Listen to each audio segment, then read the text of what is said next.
አይ አርገ አንድ ካላረክ በዜሮ ነው የሚባዛው። 9 ተጠንቅቀ አርገ 10ኛው ላይ ብትስት ምንም አላረክም ነው የሚል እግዚአብሔር መጥቶ። ስለዚህ አንችልም። ለምንድን ነው ህጉን መፈጸም አንችለው? ስጋ ኃይለኛ ነው፣ በጣም ኃይለኛ ነው ስጋ። ስጋ ማለት በሰውነት ውስጥ ያለ ዓለማዊ መሻት፣ እሱን ሰው ማሸነፍም መካድም አይችልም። ስለዚህ ህጉ መጥቶ ታገለኝ አልቻለኝም እንዳታረግ ይለኛል፣ አረጋለሁ። ታው ትሞታለህ ይለኛል፣ አልችልም። አሁን ባላረግ እኮ ደስተኛ ነኝ። እንደ እግዚአብሔር ሰው የሚወድ የለም። ከስጋ ድካም የተነሳ ህጉ ማድረግ ስላልቻለ እግዚአብሔር በኃጢአተኛ ሰው ምሳሌ ልጁን ላከና ህጉ የሚጠይቀውን በክርስቶስ አረገው። እንዳንሞትበት እኮ ነው ብሎ መጠጋት ፈለግ። እንዴት ይጨብጠን፣ እንዴት ይቀፈን፣ እንዴት ጉያ ውስጥ ያስገባን፣ እንዴት ለዘላለም ያኑረን። አልቻልኩም ማለት ከዛ አየህ ህግ ሰጠ፣ አልቻለም። ካህናትም አልገቡ፣ ደካማ ናቸው፣ የኛው አይነት ናቸው። እኛን ወክለው ነው የሚገቡት፣ ግን የኛው አይነት ናቸው። እግዚአብሔር እንደዚህ ያለ ለዘላለም ልፍታው ይሄን ጉዳይ ያለ በቃ። ስለዚህ መጨከን አለብኝ። ልጄን ነው መልከዋል።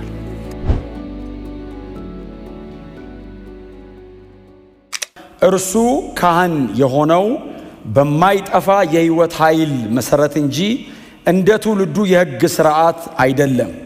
እንዲህ ተብሎ ተመስክሮለታል፣ እንደ መልከ ጼዴቅ ሹመት አንተ ለዘላለም ካህን ነህ። የቀድሞ ትእዛዝ ደካማና የማይጠቅም በመሆኑ ተሽሯል።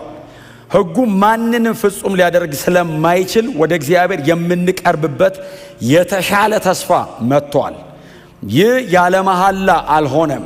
ሌሎች ካህናት የሆኑት ያለ መሐላ ነው፣ እርሱ ግን ካህን የሆነው በመሐላ ነው። ምክንያቱም እግዚአብሔር እንዲህ ብሎ ተናግሮለታል፣ ጌታ ማለ፣ ሐሳቡን አይለውጥም፣ አንተ ለዘላለም ካህን ነህ። ከዚህ መሐላ የተነሳ ኢየሱስ ለተሻለ ኪዳን ዋስ ሆኖናል። ጌታ የተመሰገነ። ዕብራውያን ምዕራፍ 7 አስቀድሞ የተሰጠው ሕግና አስቀድሞ የነበረው የክህነት አገልግሎት ወይንም የሌዋውያን በአሮን ቤተሰብ ላይ ያለው ያ ላይን ሰዎችን ወደ ፍጽምና ሊያመጣ ስላልቻለ አይደል? ሰዎችን ወደ ፍጽምና ሊያመጣ ስላልቻለ እግዚአብሔር እሱ የክህነት አገልግሎትና ስርዓት እያለ በላዩ ላይ ሌላ ተስፋ ሰጠ የሚለውን ነው አብረን ባለፈው ያየነው። ስለዚህ የክህነት ስርዓቱ የሚቀየር ከሆነ ሕጉ ሊለወጥ ግድ ነው አይደለም የሚላቸው የዚህ ደብዳቤ ጻፊ። ሕጉ ሊለወጥ ግድ ነው፣ ምክንያቱም ሕጉ ሁል ጊዜ የሚመርጠው ከሌዋውያን ወገን ነው። አሁን ደግሞ እግዚአብሔር ከሌዋውያን ወገን አይደለም እያመጣ ያለው፣ እግዚአብሔር እያመጣ ያለው ከይሁዳ ነገድ ስለሆነ የክህነት ስርዓቱን እግዚአብሔር የሚቀይረው ከሆነ ሕጉ ይቀየራል። የሚመርጠው ሁሌ ከሌዋውያን ወገን ነው። አሁን እግዚአብሔር ደግሞ መጣና ከይሁዳ ነገድ ነው ይሄኛው ካህን ብሎ እግዚአብሔር አምላክ ደግሞ እንደገና ሕጉንም የክህነት ስርዓቱንም አገልግሎቱንም ኦርደሩንም ቀይሮታል፣ ወደ ዳር አውጥቶታል እያልን ነው። እንደገና ደግሞ አሁንም ይሄ ሰው ጨምሮ ይጽፋል። ቁጥር 16ን ሆነ ብዬ ነው ያነበብኩት። የምዕራፍ 7 በጣም ኮር ያለችው ቁጥር 16 ላይ ነው። በጣም ኮሯ ቁጥር 16 ነው። ወደ ላይና ወደ ታች ያለው ነገር በደንብ የሚያስታርቀልን ስለ ጌታ ስለ ኢየሱስ ክርስቶስ ነው የሚናገረው። በመልከ ጼዴቅ ሹመት ነው ካህን የሆነው። ይሄንን እንግዲህ በጣም ለረጅም ጊዜ ነው እየተነጋገርን ያለው መልከ ጼዴቅ እያልን ራሱ አሁን ወር ያለፈን ይመስለኛል። በጣም በተደጋጋሚ ስለሱ ብቻ እያነሳን ምዕራፍ 7 እስኪያልቅ ድረስ በዚህ ጉዳይ ላይ በእውነት ደጋግሞ ይሄ ሰው ይወተውተናል። ግን እንደ መልከ ጼዴቅ ሹመት እርሱ ለዘላለም ካህን ነው የሚለውን ሲያጸና ቁጥር 16ን ደግመን ብናየው ደስ ይለኛል። ምንድነው የሚለው? እርሱ ካህን የሆነው አይደል በማይጠፋ ሕይወት ኃይል እንጂ ምንድነው የሚለው? ሌላው እንደ ትውልዱ የሕግ ስርዓት አይደለም። በማይጠፋ ሕይወት ኃይል እንጂ እቺን ሐረግ ብቻ ያዟል። በማይጠፋ ሕይወት ኃይል ኢየሱስ ካህን ሆኗል። እርሱ ካህን የሆነው አላው እግዚአብሔር አሁን ስርዓቱን ቀይሮታል፣ የክህነት ስርዓቱን ቀይሮታል። ቀጥሎ ደግሞ አሁን ሕጉን ቀይሮታል። ስለዚህ አሁን እግዚአብሔር አሁን ሌላ ካህን አመጣ አለ። ሌላ ካህን ያመጣው ምን አይነት ነው ሲሉት እንግዲህ እርሱ አሁን ይሄ ከዚህ በኋላ የመጣው ሁለተኛው ምዕራፍ ላይ የመጣው አዲሱ ኪዳን ላይ የመጣው ሊቀ ካህን በማይጠፋ የሕይወት ኃይል ነው ሊቀ ካህን የሆነው። በጣም አስደናቂ ቃል ነው። በጣም ኢንዲስትራክተብል የሆነ ላይፍ፣ የማይረበሽ የማይበጠበጥ ሕይወት ያለው። ክብር ለእግዚአብሔር። የማይጠፋ የሕይወት ኃይል፣ በዚህ በማይጠፋ የሕይወት ኃይል ካህን ሆኗል እንጂ እንደ ትውልዱ ስርዓት አይደለም። በዚች አረፍተ ነገር ብቻ በብሉይ ኪዳን የነበረውን የክህነት አገልግሎት የዚህ ደብዳቤ ጸሐፊ ወደ ዳር ያወጣዋል። ይህንን ደብዳቤ የሚያነቡ የዕብራውያን መልእክት አንባቢዎች ምናልባት እስካሁን ድረስ በጣም አልተሞገቱ ከሆነ ስለ አሮን በአሮን ላይን ላይ ስላሉት ስለነ ፊንሃስ ስለ ካህናቶቹ በጣም ልባቸውን ይዘው እየተሟገቱት ከሆነ በዚች ቁጥር ግን ከመስመር ይወጣሉ። እርሱ በማይጠፋ ሕይወት ኃይል በዘላለማዊ የሕይወት ኃይል እርሱ ሊቀ ካህን ሆኗል። ኢየሱስ ይዞት የመጣው ሕይወት የማይጠፋ ነው። በክርስቶስ ኢየሱስ በኩል ወደ ሕዝቡ የቀረበው ሕይወት ዘላለማዊ ነው። ይሄንን ሊያመጣ የቻለ አልነበረም። ከኢየሱስ ወዲያም ይሄንን ይዞ ሊመጣ የሚችል የለም። ኢየሱስ ብቻ ይዞት መጥቷል። የክህነት ሥርዓትና አገልግሎቱ በክርስቶስ ኢየሱስ በኩል ፉልፊል ሆኗል።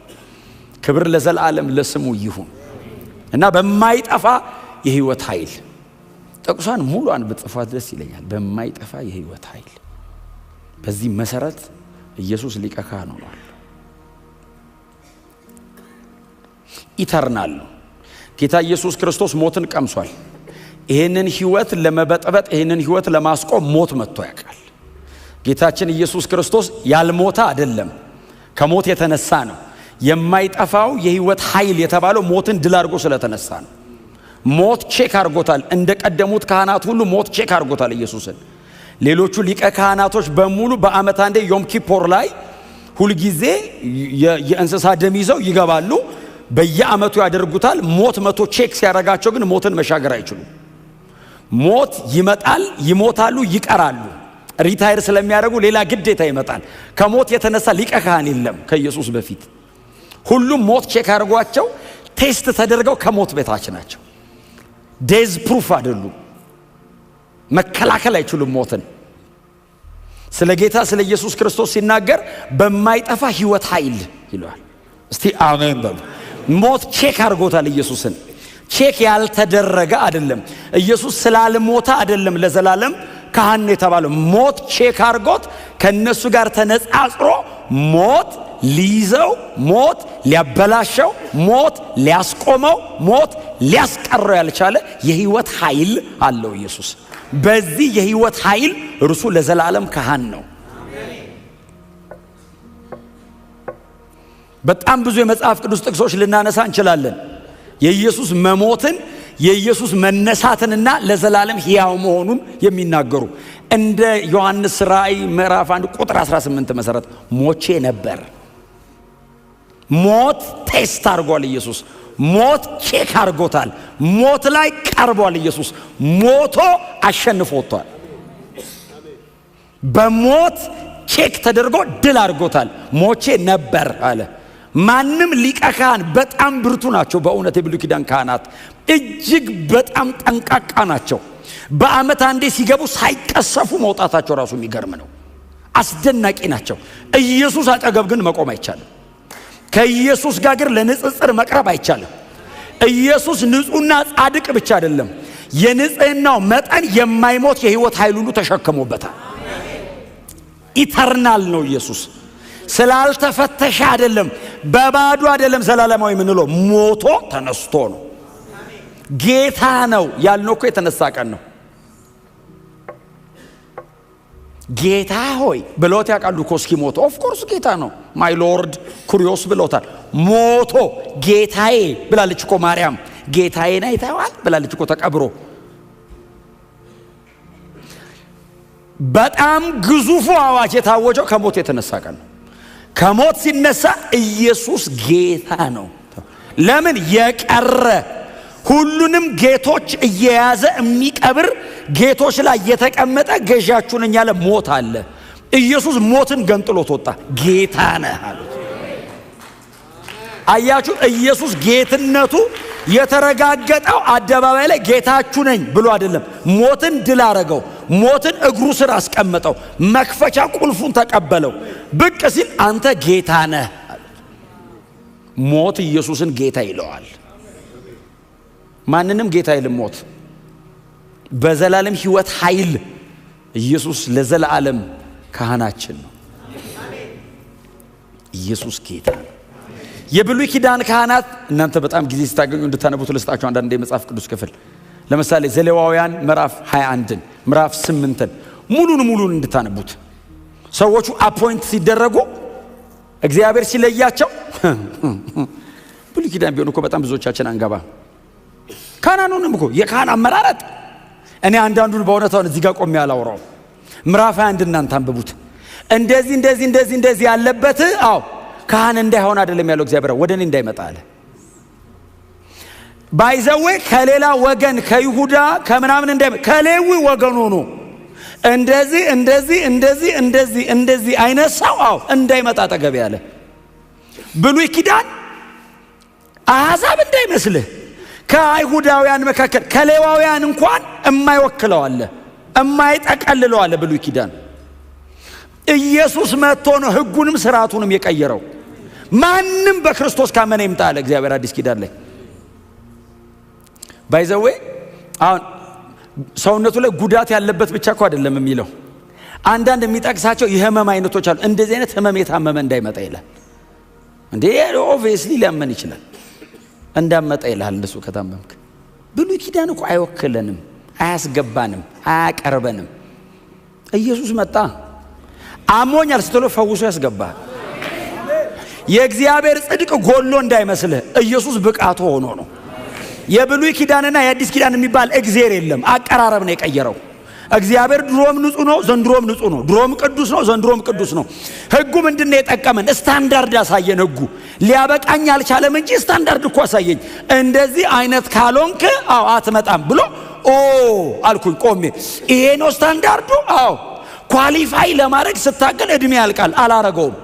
ኢየሱስ መጣና ኳሊፋይድ ነህ አለኝ። ያውላችሁ ሆኜ አይደለም ሆኖ ነው። ሆኖ የኔ ቆጠርልህ አለኝ። እንዴት ነው? እመነኝ፣ ዝም ብለህ እመነኝ። ሰርተህልኛል ብለህ እመን። ሰርተህልኛል ስለው ኢየሱስ እንዳይመስልህ አብ ተቀበለኝ። ኢየሱስ እኮ አይደል አብ ልጆች አለ። ከኢየሱስ ጀርባ አብረን የገባ ነው። ለዘላለም ነው የገባ ነው። የሆነ ቀን አንወጣም። እግዚአብሔር የሆነ ቀን በቃውጡ አይልም። ለዘላለም ኢየሱስ በማይጠፋ ሕይወት ኃይል ሊቀ ካህናችን። የብሉይ ኪዳኑ ለምን መሰለ? የሆነ ዘመን ላይ ሰውየው ያረጀ ቀን ጉድ ነው። ሰውየው ያረጀ ቀን ጉድ ነው። ስጋት ይዛል። ማን ይተካዋል? አሁን ማን ነው ደም ይዞልን የሚገባው? አሁን እንደዚህ አይነት ሰው ይመጣል። ኢየሱስስ ለዘላለም ስጋት የለብኝም። አሁን እንደው አልልም፣ አልቋል። እስከ መቼ? እስከ መጨረሻ። በዚህ ነፃነት በእግዚአብሔር ቤት ኑሩ። እስቲ ድንግጥ አትበሉ። መሃል ላይ እርግጥ ብላችሁ ኑሩ። በክርስቶስ የመስቀል ሥራ፣ በክርስቶስ ክህነት ተደላደሉና ተቀመጡ። ሰው ብሉይ ኪዳን በነበረው እንኳን ተደላድሎ ተቀምጧል። እኔ ይሄ ሰውዬ ቁጥር 18 ላይ ብሉይ ኪዳንን ምንድን ነው የሚለው?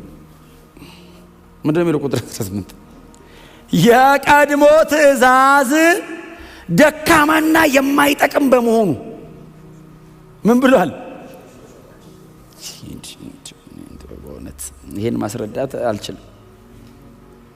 እኔ አዲስ ኪዳንን ባወራ ይሻለኛል። እስራኤላውያን መጥተው ያስረዱናል። ይሄን ደካማ ነው አሉና ቀጥሎስ የማይጠቅም እንዴ ምን ይያል?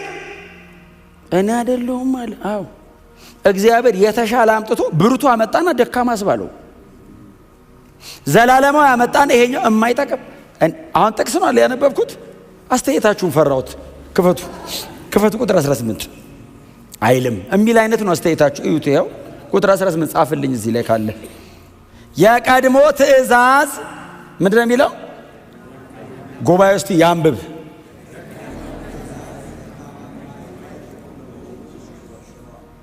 የቀድሞ ትእዛዝ፣ የቀድሞ የተባለው አዲስ ስለመጣበት ነው። ያኛው የቀድሞ የተባለው ከኋላ መጣ። ሌላ መጣ። በክርስቶስ ኢየሱስ በኩል ሌላ መጣ።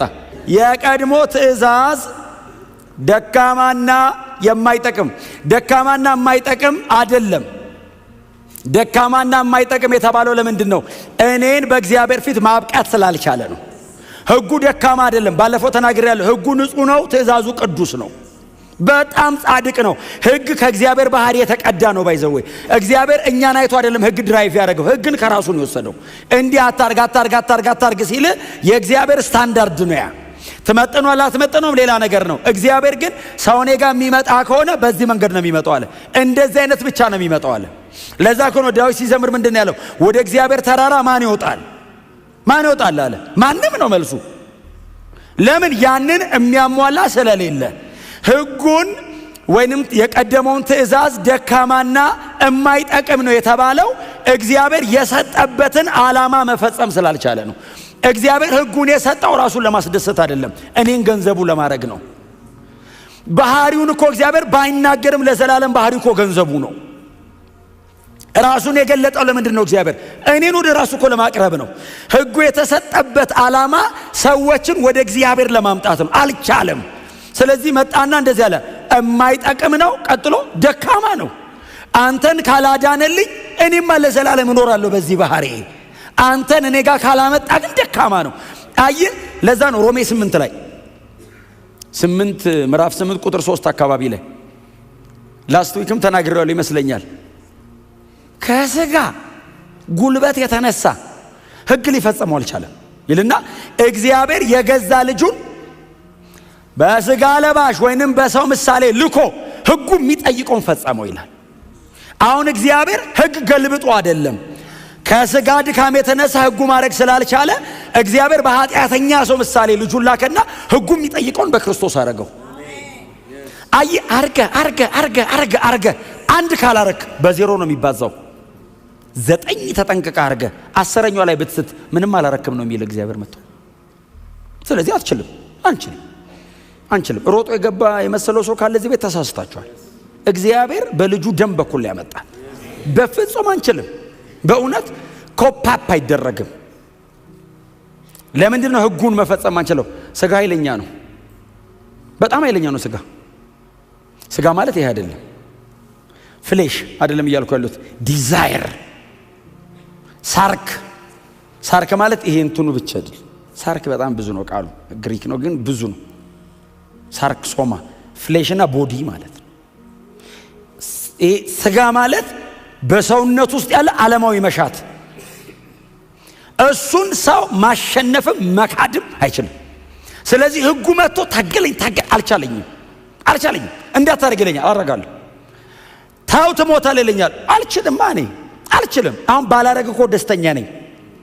ካረክ ትሞታለህ ሲለኝ ስለማልችል አርጌ ሞታለሁ። እንደ ሰው ደካማ የለም።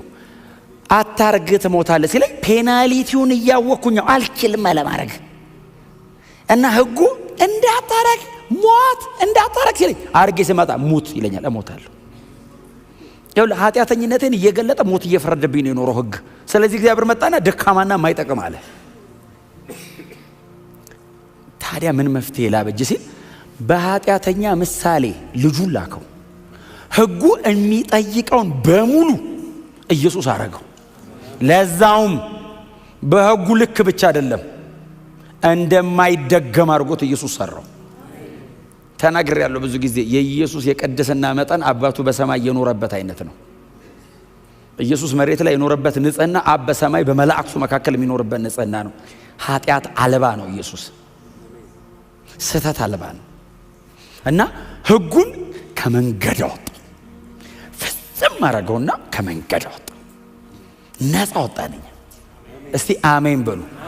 ሌባ የሚል ሕግ አይደለም ያለው፣ አለመስረቅ ተቻለ። አሁን ለዛ እኮ ነው መጽሐፍ ሲነገር ኤፌሶን 4 ላይ ነው ማንም የሚሰርቅ ይልና ከእንግዲህ አይስረቅ አይደለም የሚለው።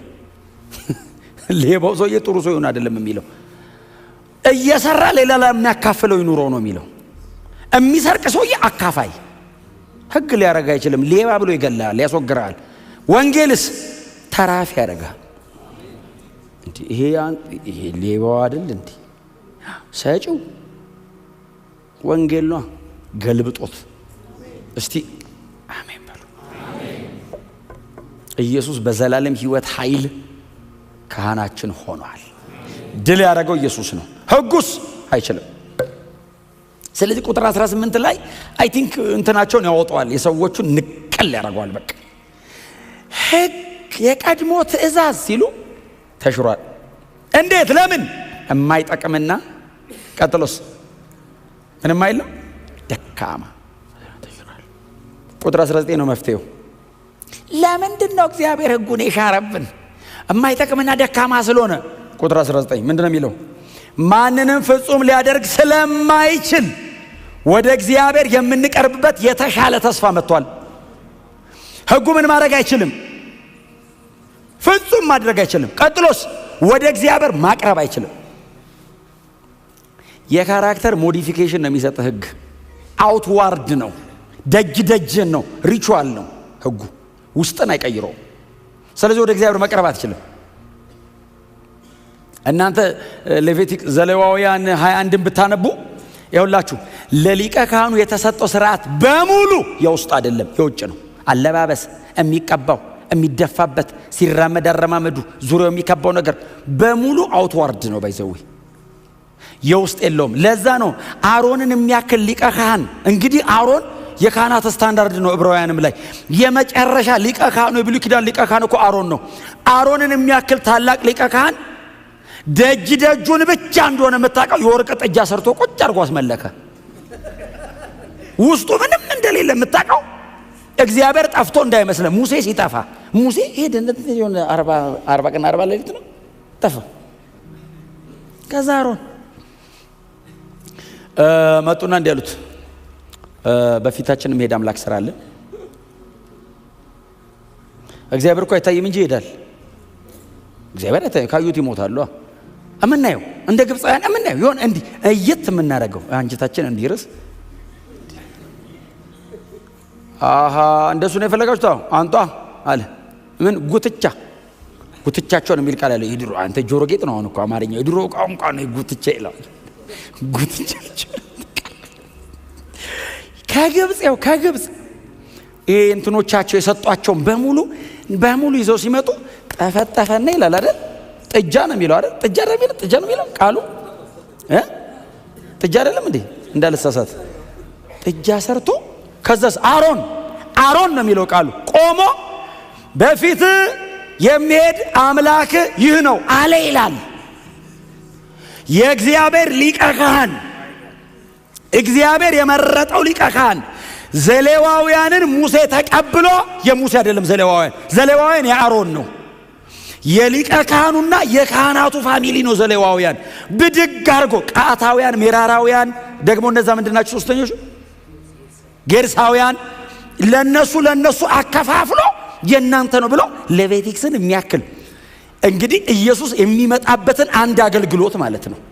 እሱን አሸክሞት ሰውየው ውስጡ እንደሌለ የምታየው በፊት የሚሄድ አምላክ ከግብፅ ያወጣ አምላክ ይሄ ነው አለ። ከግብፅ ያወጣ አምላክ ይሄ ነው ብሎ ወደ ጣዖቱ ህዝቡስ ሰገዱ። ከዛስ በሉም ጠጡም ይላል። ጣዖት ከሆነ ሊዘፍኑ ተነሱ ነው የሚለው። ቀጥሎ ዘመሩ አይሆንም። ዘመሩ የሚሆነው ቸርች ነው። በሉ ጠጡ ይላል። ሲጠግቡ ዘፈኑ ይላል። ከግብፅ ያወጣን አምላካችን እግዚአብሔር ብለው በዘመሩበት አንደበታቸው ዘፈኑ። ከዛ ሙሴ ተራራ ላይ አይደለም ጩኸት ሰማ። ሙሴ አለው እግዚአብሔር አቤት ህዝቡ ይዞን ውረድ አለው። ሁለቱን የጽላቶች ይዞ እግዚአብሔር የጻፈበትን ሁለት ጽላት ኢያሱ መሃል ላይ ነው፣ ወገብ ላይ ነው ያለው። ኢያሱ ወገብ ላይ ሆኖ ሙሴ እንደዚህ ያለው ይህ የምን ድምፅ ነው አሉ። የድል ይመስላል አለ ኢያሱ። እኔ አይደለም ቃሉ ነው የሚለው ይሄ ድል ነገር ሳይሆን አይቀርም ሲል ሙሴ እንደዚህ ያለ የዘፈን ድምፅ ነው አሉ። ዲዛር እናረጋው። ለምን እዛ ክብር ውስጥ ነው ያለው ሰውየው። 40 ቀን 40 ሌሊት ፊቱ ላይ ነው ያለው። ታውቃለህ? እግዚአብሔር ፊት ላይ ነው ያለው። ሲወርድ ፊቱ አበራ የተባለበት እኮ ነው። ዘፈን ነው አለ እና ከዛ ውስጥ ነው የወጣው። ታውቃለህ?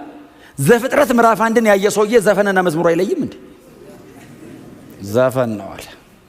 ሰውየው ደግሞ ነብይም ነው። ሙሴ ነብይ እኮ ነው። ዘፈን አለና እንግዲህ ወርዶ አሮንን አይደል እንዴት አደርጋለሁ ምን ላድርጋለሁ ሄደ ጠፋ። እዛ 40 ቀን 40 ሌሊት ጠፋ። ብናይ ደመና ነው እንዳለ ተራራውን የሸፈነው እና ምን እናርግ? ውስጥ ኮናቸው ያሉን ሰው አዲስ ኪዳን ከውስጥ ወደ ውጭ ነው በሉት። ብሉይ ኪዳን ደጅ ነው። ለምንድን ነው እኛ እንደዚህ ስክር ምንለው? ደጅ አይደለም ያለው፣ ደጅ ውስጥ ነው ያለው። ኒው ቴስታመንት እኮ ይሄ ነው። አዲስ ኪዳን እኮ ይሄ ነው፣ ውስጥ ነው። አየህ፣ መነካተ አለባበስ ላይ አይደለም ያለው፣ መነካተ ልብ ውስጥ ነው ያለው። ብሉይ ኪዳን አለባበስ ነው ባይዘው። አሮን እንደተባለው ሳይለብስ ቢመጣ ይሞታል። የሽቶ ቅመማዋን እግዚአብሔር ነው የተናገረው። በዚህ እንትኑን እንትን አድርገው ያለው ሽታ ቢያዛንፍ ይሞታል።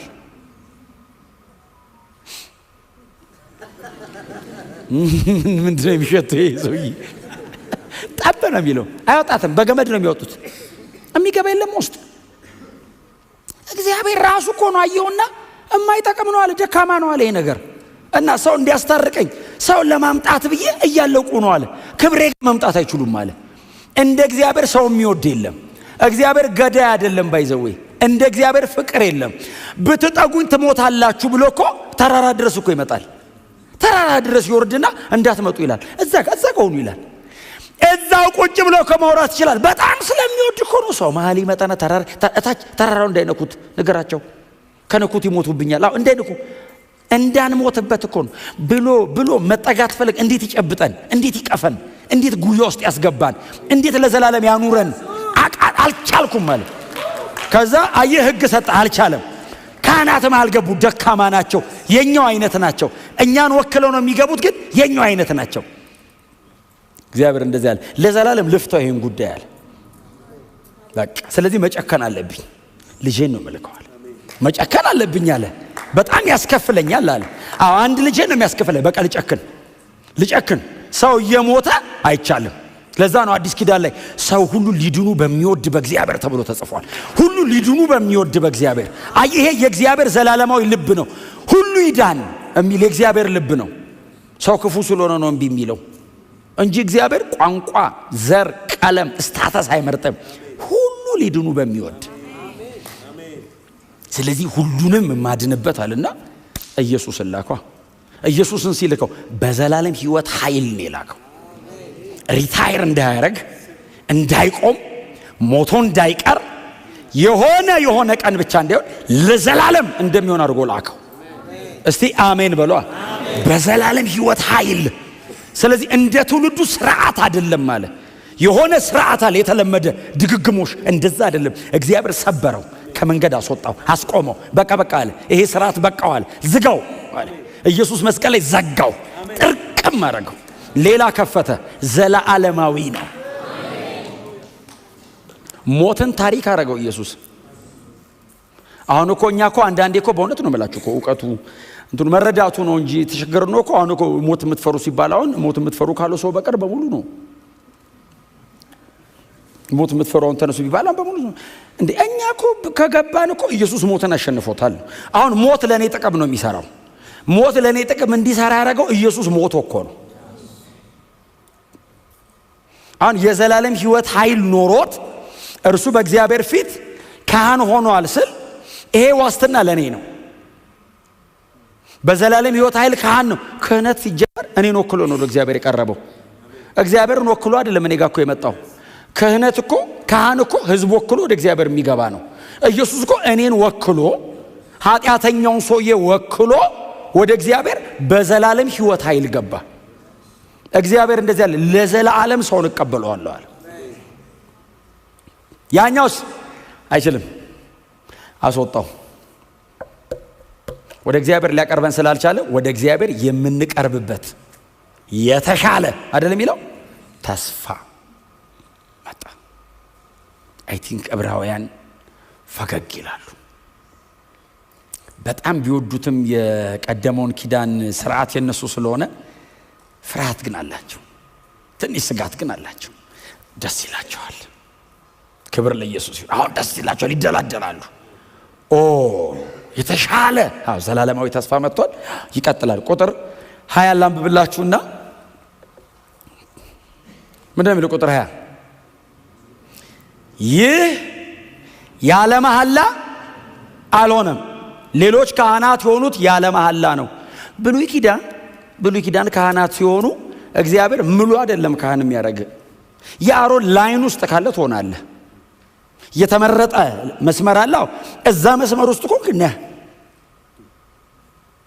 ስለ ኢየሱስ ሲናገር ግን እስቲል ይሄ ሰውዬ መዝሙር 110 ቁጥር 4 ላይ ነው ያለው። አንተ እንደ መልከ ጼዴቅ ሹመት ለዘላለም ካህን ነህ ብሎ እርሱ ምሏልና። እግዚአብሔር ማለ። ማን የማለው? እግዚአብሔር ነው የማለው። ሊቀ ካህኑ አይደለም የማለው፣ ተቀባዩ ማለ። ካህኑን አመጣውና ለዘላለም ብሎ ማለ። እግዚአብሔር ማለ። መሐላው አይለወጥም። እግዚአብሔር የማለው ለዘላለም ብሎ ማለ። እግዚአብሔር አይምልም። እግዚአብሔር ሲምል በማን ነው የሚምለው? በራሱ። ለአብርሃም ማለለት የሚለው በራሱ ማለ። ከሱ በላይ የለምና በራሱ። እኔ የምምለው በእግዚአብሔር ነው። እግዚአብሔር ከሱ በላይ የለም። እግዚአብሔር ራሱ በራሱ ነው የሚምለው። ምያለሁ አለ። ኢየሱስን እንደዚህ አቆሞት ምን ብሎ ማለ ስንል ለዘላለም ካህን ነህ። መሐላዬ አይለወጥም። ለዘላለም ብቁ ነው። ለዘላለም በቂ ነው። ከኢየሱስ ውጪ ማንም ወደ እግዚአብሔር ላይ ደርሰን አይችልም። በሙሉ ኃጢአተኛ ናቸው፣ ደካማ ናቸው፣ ሞተዋል። ከኢየሱስ ውጪ በእኔና በእግዚአብሔር መካከል ማንም ሊቆም አይችልም። እግዚአብሔር አይቀበለውም። እግዚአብሔር ለዘላለም ምሎ ጨርሷል ኢየሱስ ጋር። ከኢየሱስ ወዲያ መሃል መግባት የሚችል የለም። ይሄ የኢየሱስ ሥራ ነው። እኔና እግዚአብሔር መሃል መቆም። ኢየሱስን ተክቶ ለመግባት የሚሞክር ካለ የተረገመ ይሁን። አሜን በሏ።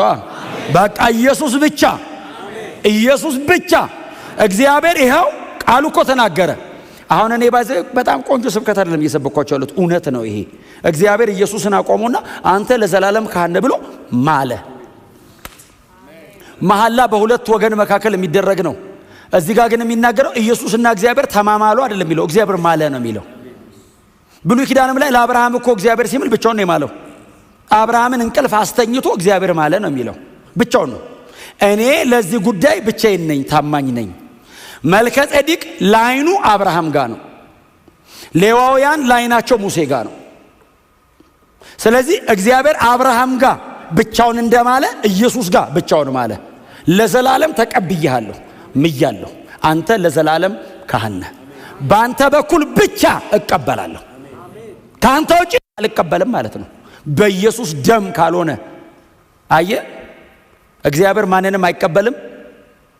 ዝግ ነው። ጎናቸው ሰው በጌታ ስለሆንክ ብቻ ወደ እግዚአብሔር መንግስት ትገባለህ በሉት። ይሄውላችሁ በጣም ደማቅ መስመር ነው። አያችሁ አሁን እግዚአብሔር በጣም ሲሪየስ የሆነ ቀይ መስመር ነው ያሰመረው። አንተ ለዘላለም ካህን ነህ ብቻ አይደለም ያለው ማለ። አልፈልግም ሌላ። ዝግ ነው አለ አብ። ከኢየሱስ ውጪ ወደ እግዚአብሔር ማቅረብ አይቻልም። ለምን? እግዚአብሔር ስለማይቀበል። እኔ ስለፈለኩ ስላልፈለኩ አይደለም። ተቀባዩ ይፈልጋል አይፈልግም ነው። የሚመጥነኝ የሚያበቃ ማንም የለም አለ እግዚአብሔር። በቃ የሚመጥን በቂ የሆነ ዘላለማዊ አግኝቻለሁ። ከሱ ውጪ አልቀበልም። ዝግ ነው። ይኸውልህ ሌዋውያንን ካልተቀበል አንተን አይቀበልም። ቢቀበል እግዚአብሔር የአሮንን ቤተሰብ ይቀበላል። አልቀበልም፣ ደካማ ነው፣ ሽሬዋለሁ አለ እና እግዚአብሔር ከዕብራውያን መካከል ሌዋውያንን ለይቶ መርጦ የመረጠውን አትበቃም ካለ አሕዛቡን ኢትዮጵያዊውን እንዴት ነው የሚቀበል? አይቀበልም። በደንብ አሜን በላ። ቅዱሱን ጻድቅ ነኝ እየፈለግከውን በል። አይቀበልም። እግዚአብሔር የሚቀበለው ልጁን ብቻ ነው። በክርስቶስ በኩል ኮንክ ይቀበላል፣ ካልሆንክ አይቀበልም። ያወራ ያለው ክርስትና ነው። ክርስቲያን የሆነ ሰው በሙሉ በክርስቶስ ኢየሱስ በኩል ብቻ ነው የሚመጣው። ለምን? እግዚአብሔር ማለ። በሱ በኩል ብቻ። ከዛ ውጪ አልቀበልም። ከኢየሱስ ውጪ ኮንክ የእግዚአብሔር ፍርድ ስር ነህ። በኢየሱስ ኮንክ የእግዚአብሔር ጽድቅ ፊት ነህ። አይቻልም።